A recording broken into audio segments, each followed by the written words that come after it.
Nah, kali ini kita akan membahas terkait getaran atau biasa disebut dengan osilasi.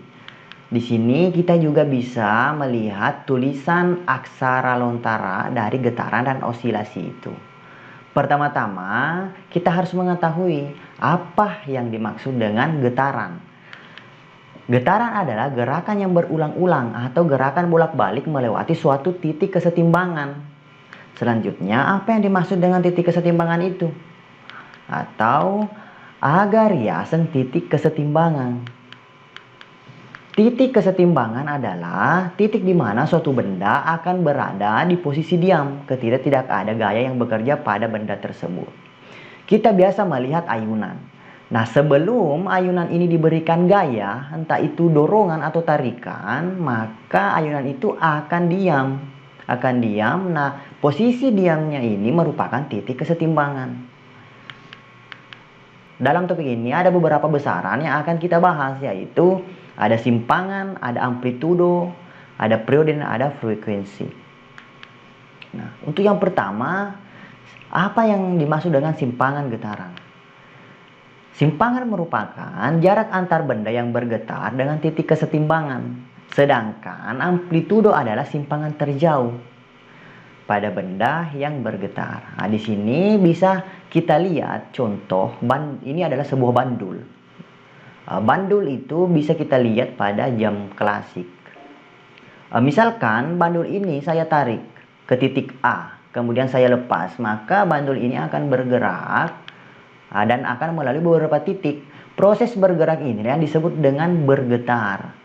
Kemudian jarak antar titik kesetimbangan dengan benda yang bergerak itu dinamakan simpangan. Nah,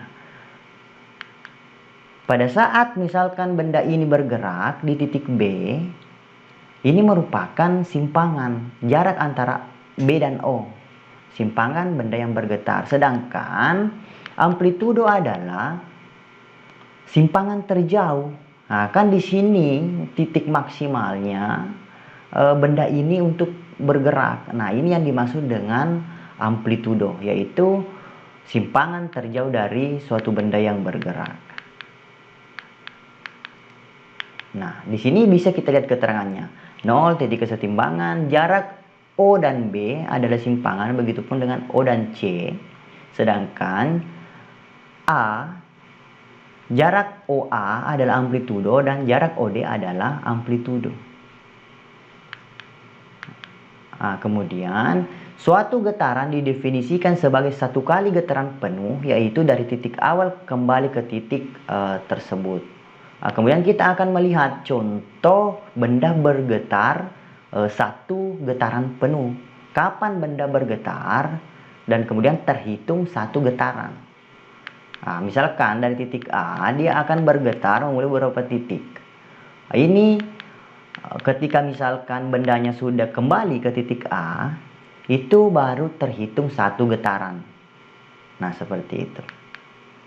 Nah, contoh misalkan satu getaran dimulai dari titik A, maka bandul ini akan melalui beberapa titik, yaitu titik B, titik O, titik C, D, dan akan kembali lagi ke A.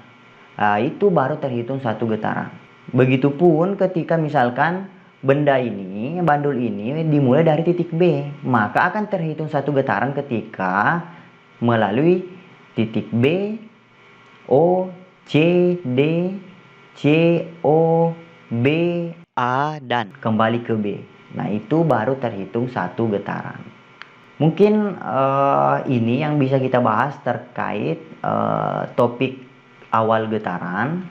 Selanjutnya kita akan lanjut untuk membahas periode.